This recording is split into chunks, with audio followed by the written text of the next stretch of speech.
Think about a baseball field. It looks sort of similar to a quarter of a circle. Not in actuality, but assume it is here. And that it has a 400-foot radius from the center. It's not necessarily 400, but also let's just simplify it to be that. The straight lines of this thing are the foul lines. Any ball hit onto the other side of these is a foul ball. Any ball hit onto the inside of this angle here, this angle, is generally a fair ball. Any ball hit past the end of the circle is a home run. And this was a fair ball territory. These rules are all constraints on the system that is baseball. We can represent these constraints as inequalities. If we consider the angle the ball is hit to be A, so for instance, the angle that the ball is hit, maybe the ball is hit like this direction. This angle here is A. If we consider this thing, then we can say 0 less than A less than 90. If this were actually a quarter of a circle, this would be a fair ball territory. Anything outside of this constraint would be a foul ball. If we consider the distance to be hit as D, so D is how far the ball is hit, so let's just say like it's hit to like here, then this distance here is D. We can say that the constraint on this would be 0 less than D less than 400. This would be a normal ball territory, so it can't be less than 0 because that'd be a negative distance, and which isn't a real thing. But if it's greater than 400, then that would be in home run territory, as long as A is between 0 and 90. So you can graph these inequalities on a number line. The angle A is going to be between 0 and 90. So if 0 is here, and let's say 90 is like right here, then angle A is going to be kind of bounded between these two things. D is similar. We can actually include 0 and 400 in this. 400 is going to be further out because 0 is if it was, hit but it didn't go anywhere. And then all the way up to 400, if it hits the wall from the home run, it's not considered a home run. It has to go past the wall. So those are the constraints that we can use for this system. This one's A and this one is D. When working with inequalities, we use interval notation quite a bit, so it's important to understand how to read it. If I were to write this thing here, which is -4 to 7, what it means is that it's all the values between -4 and 7, not including -4 because it has a parenthesis here, but including 7 because it is a square bracket. I can graph this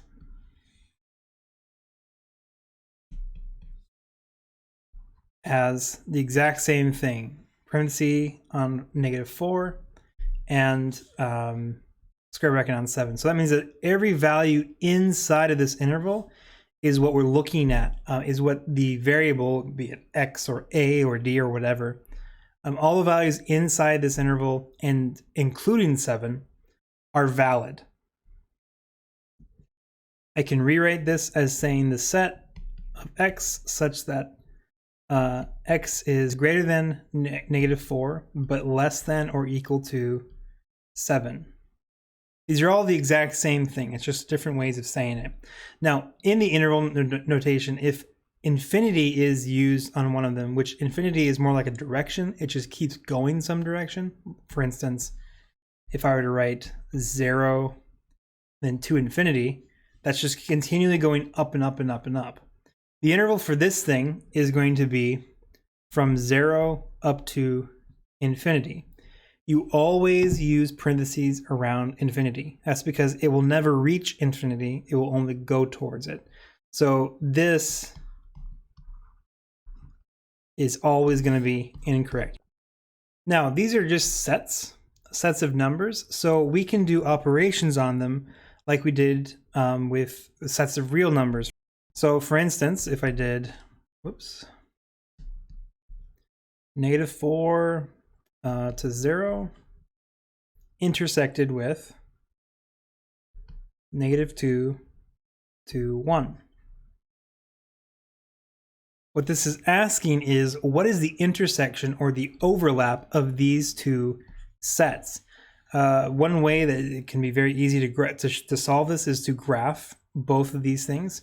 So let's go 0, I'll do 1, -1, -2, -3, -4. So the first set here is -4 to 0. Let me do that in red here. -4 is going to parentheses all the way up to 0. And then -2 is included, so I'm going to use a square bracket, and all the way up to 1. And we're asking, what is the overlap? And that is going to happen right here in that yellow interval.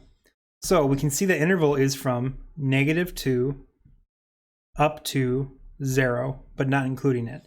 -2 is included because in both the red is in this, -2 is in the interval from -4 to 0. And the blue, -2 is included in it because it's a square bracket. So -2 is going to be included in the intersection. 0 is not included because the red does not include it. It has to be in both of the sets. The blue does have 0 in it, but the red does not. So it cannot be included in the intersection. All right, let's look at these problems. We have -infinity to 6 intersected with 2 to 9. So let's graph this. We have, I'm going to graph 0. 0 is a good reference point, but 1, 2, 3, 4, 5, 6. This is 6, 7, 8, and 9. So we have -infinity to 6. In other words, let me do that in red here. This interval is going to be from 6 and on downward. I'm just going to point the arrow to the -infinity direction. And then the blue is going to be from 2 up to 9. So all the way up, but not including 9. So once again, we're looking for the overlap, and that happens from 2 up to 6, but not including 6, just this yellow interval right there. So that's the intersection. Let's take a look at the union. The union is asking what's the set that contains as much as possible from each things. It only has to be in one of them to be contained in the union. Well, that is actually really easy to find because everything from +9 on down to -infinity, those are all included in the union of these two sets. 9 is not included because it is not included in either of them. You can see it's not included, definitely not in this first one, but not included in the second one. So we must also exclude it from the union. All right, here we have one more problem. We have these two sets. Let's graph them. I'll do green and orange now. Green is going to be from -7 up to -3. And the orange is going to be from 2 up to 4. We're looking at the intersection. So in other words, what's the overlap? Well, there is no overlap. That means it is the empty set. Linear inequalities are solved the same way as linear equations are, namely getting x by itself. But we just have to keep in mind a couple things when we're using or working with inequalities in general. First off, if I were to say -100 is less than -1, this of course is a true statement. -100 is less than -1. And if I were to multiply both sides by, I don't know, some number like 3, for instance, we get -300 is less than -3, which is also a true statement. So that's fine. However, if I multiply by -1, for instance, now I get 300 is less than 3. And this is not a true statement. we must make it true in order to keep working with solving linear inequalities or whatever. We can't have a false statement in the middle of our work. So the way we can make this true, though, is by flipping the inequality sign, making this way. Now 300 is greater than 3. That is a true statement. I can do the same thing again if I were to divide by -3.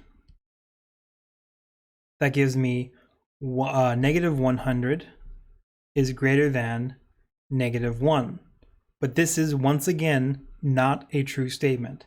To make it true, you must flip the inequality. And if you check all the different stuff, what you'll see is that only when you multiply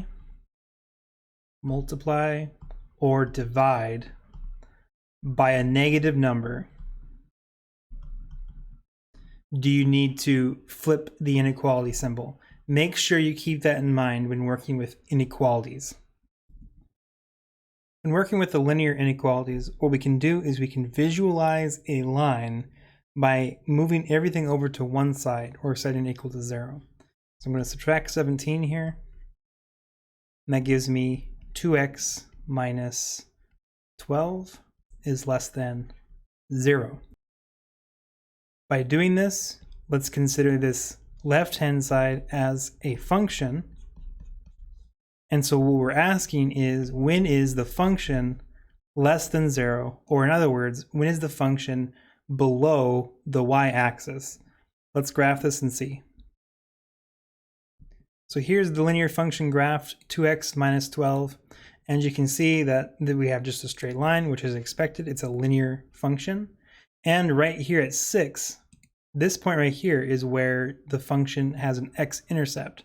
In other words, on the one side, it's going to be greater than 0. On the right-hand side, as you can see here. On the left-hand side, it's going to be less than 0. There's no other x-intercepts in this thing, so that means that it's always going to be positive on the right and negative on the left. Therefore, when this thing is less than 0, we're looking at the domain values of 6 and everything less than that. So from -infinity up to 6.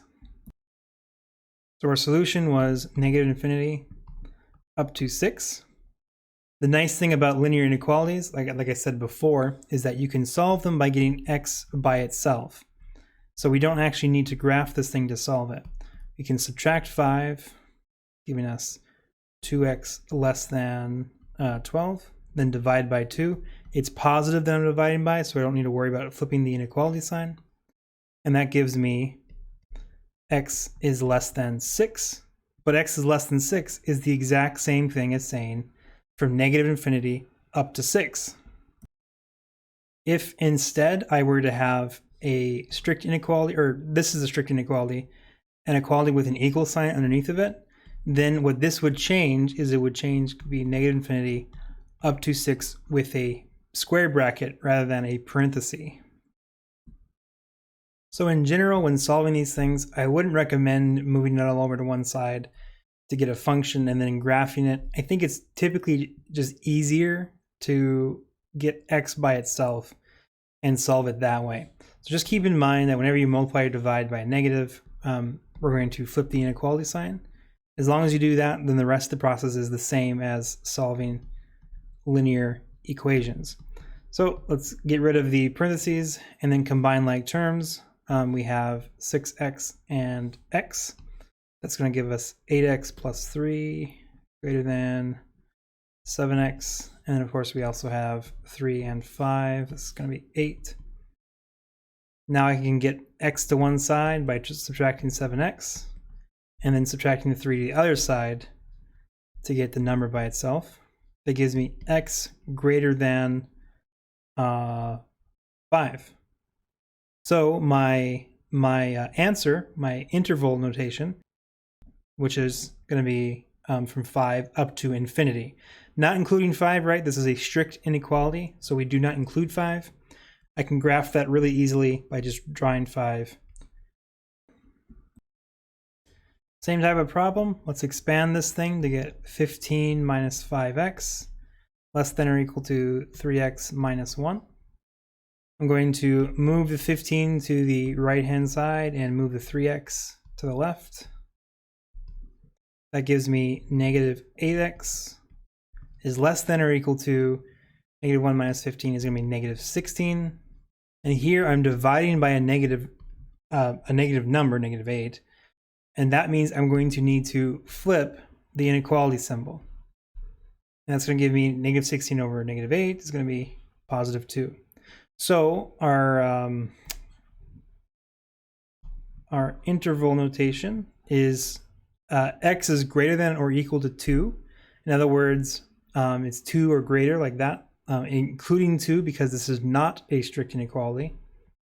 And I can graph it very easily by just drawing that kind of graph right there. Okay, here I have a linear inequality that has fractions in it. I can remove the fractions by multiplying everything through by the least common denominator. And with 2 being 2 over 1, that means the least common denominator of everything is 12. If I multiply everything through by 12, I get this. The 6 is going to reduce with 12 down to 2. We have 2 times 4x minus 3. And of course, the 12 is going to distribute into both things. 12 times 2 is 24.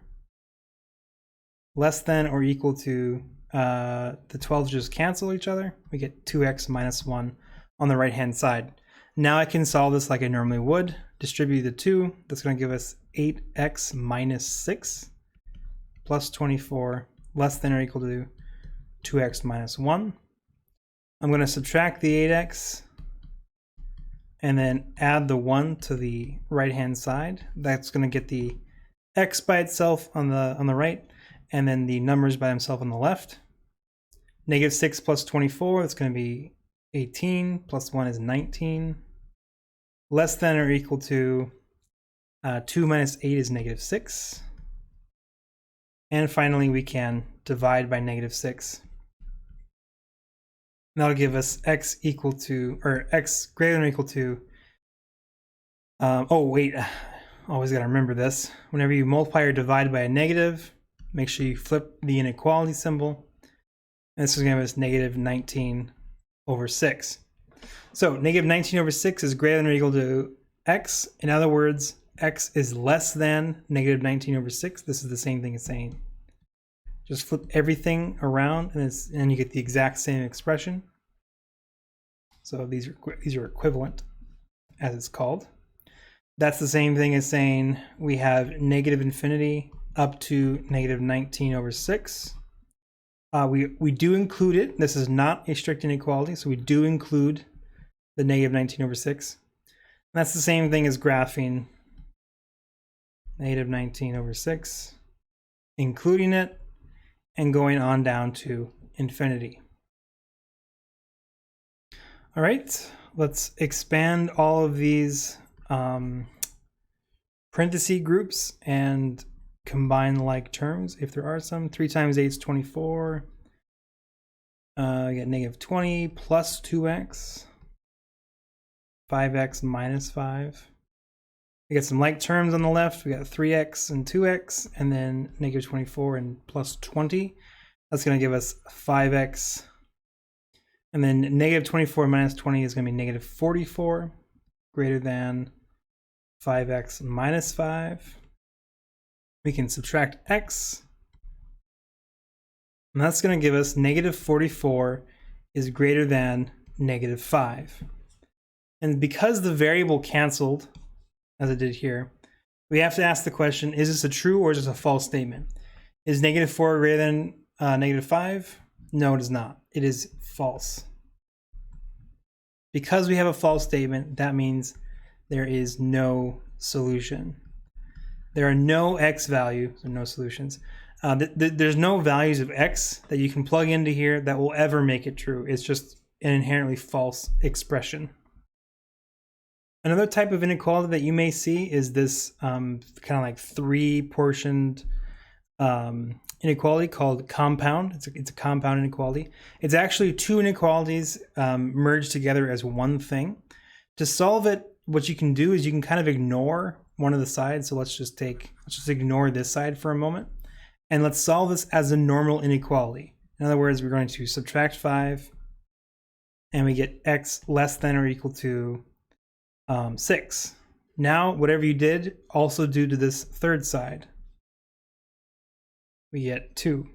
So you see that we have x is bounded between 2 and 6. It can equal 6, it cannot equal 2. So 2 needs parentheses, and 6 can use a square bracket.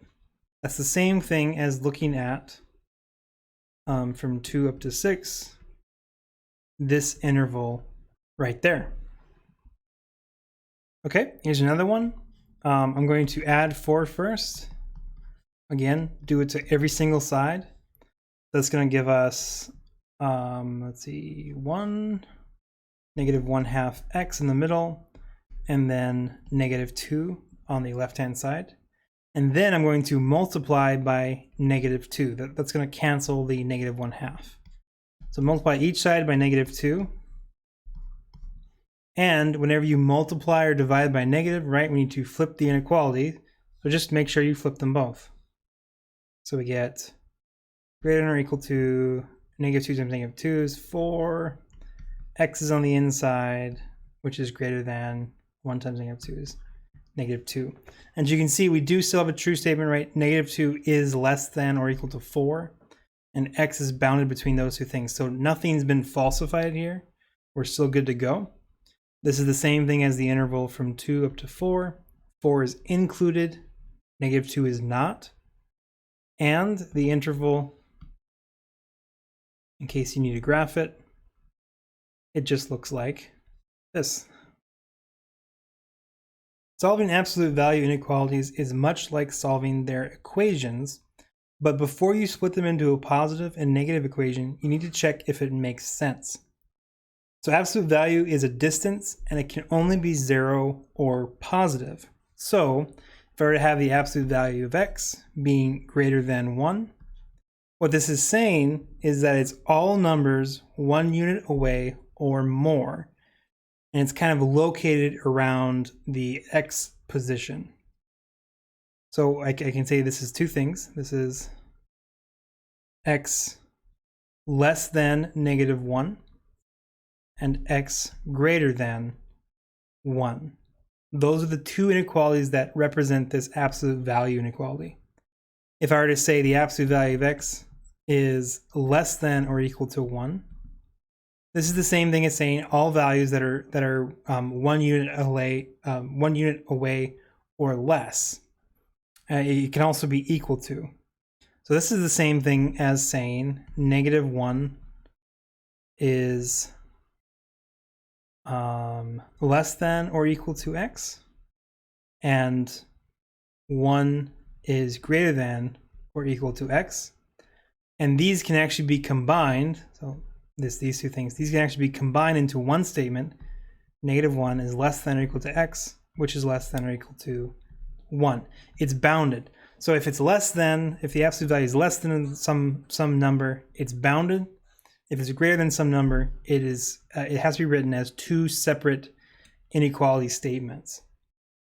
Now, if I were to say the absolute value of x greater than or even greater than or equal to a negative number, where a is some positive number, and so it's just going to be a negative number in general. This is the same thing as saying all the distances away that is greater than a negative number, but all distances must be 0 or greater. Therefore, every distance is greater than a negative number. So this has infinite solutions. And if I were to say less than some negative number, this has no solutions. For the same types of reasons, you can't have a distance that's less than a negative, because distance can never be negative. But in general, these last two cases don't really come up a whole lot. The first two do. And what you'll notice here is that what I really did is I took this statement and I changed it into two that are the exact same thing as what's written, except one has a positive and one has a negative answer. The same thing is true here. We have a 1 and a -1 and a positive 1. You'll see that when we start doing solving actual inequalities. All right, for this first one, I'm going to actually move the 2 over to the left-hand side, because what I want to do is I want to graph it to show you what it looks like, just like how we did with the, oops, this is going to be +2. Like how we first did with the linear inequality. So let's graph this left-hand side and see what it is. Okay, here I have graphed the absolute value, and you can see this is the absolute value function. It comes to a sharp point there, and it's just linear, two linear functions really that meet at a sharp point. That's really what all it is. And we're asking, when is this thing greater than or equal to 0? So this is a function, right? And when it's greater than 0, it's going to be above the x-axis. It's less than 0 below it. In this case, the entire function is above the x-axis. Therefore, this thing has infinite solutions. It's always greater than 0. So we should expect infinite solutions here. Okay, back to the problem. Let's actually solve this thing like we would normally would. Let's subtract 2 again, and then we're going to divide this thing by 3. What you'll see is that we have x plus 5, the absolute value of x plus 5, greater than or equal to -2/3. This is asking what distances are greater than or equal to a negative number, and that is every distance. So we do have, in fact, infinite solutions. All x values will give you a distance that does, in fact, satisfy this constraint.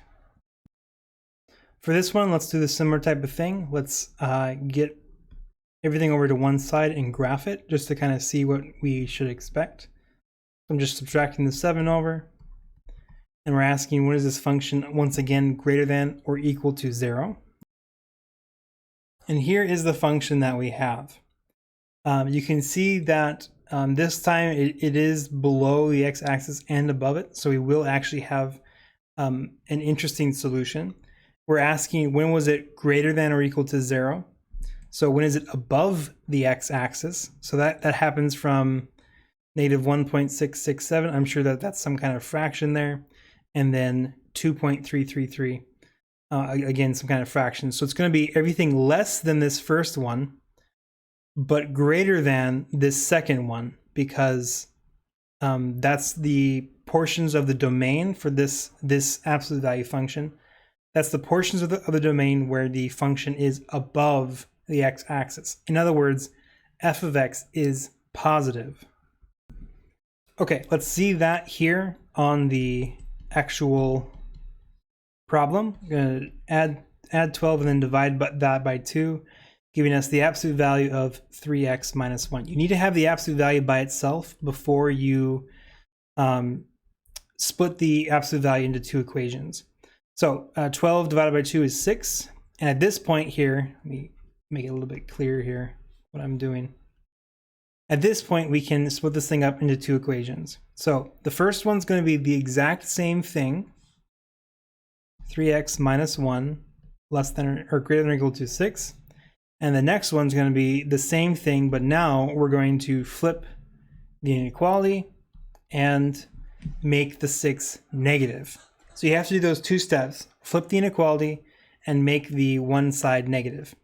If the side is already negative, at that point you should stop and recheck to see if it's one of those interesting cases, or the unique cases I should say, where either it's infinite solutions or no solution. If it's positive, we can actually solve something about it, because the distance, absolute values of distance, is always 0 or positive. So you have to have a positive there on the right-hand side to really do any of this stuff that I'm doing right now. Okay, we can solve these. These are just linear inequalities. Solve these by getting the x by itself. And we get x greater than or equal to 7/3. Then we add 1. -5 divided by 3. And we get x less than or equal to -5/3. Okay, this is the same thing as saying x greater than or equal to, see, 7/3 is 2.333. Continuing on. This is the same thing as -1.66. Continuing on. And let's go back and check the graph. So you can see we found 7/3 is 2.33333. That's the right-hand x-intercept, and negative 1.666, that's the left-hand x-intercept. And of course, x is greater than 2.333, so everything positive that's bigger than 2, so all of this stuff on this side, that's what the first one found. And then everything negative below 1.667 is also a correct solution. So we have in fact found the same thing both algebraically and geometrically. Okay, for this one we have an absolute value plus 7 is less than 4. If I were to subtract 7, I get the absolute value of 2x is less than negative 3. And at this point we can stop because the absolute value cannot be less than a negative number. Absolute value is distance. Distance cannot be negative. So any negative value less than 3 must be the solution, but that can't be a solution. So we know this has no solution. Let's graph it and see what this looks like. Before I graph it, we need to look at this thing, adding the 3 over to the one side. You can't really have it, I guess you could solve it by, like having things on both sides. It's just a lot easier to see what the solution is when you have 0 on one of the sides. So I'm going to graph the absolute value of 2x plus 3, and we're asking, when is this thing less than 0? In other words, when is it negative? Okay, here's the graph of this thing, this function. And you can see, when is this function negative? Well, it never is.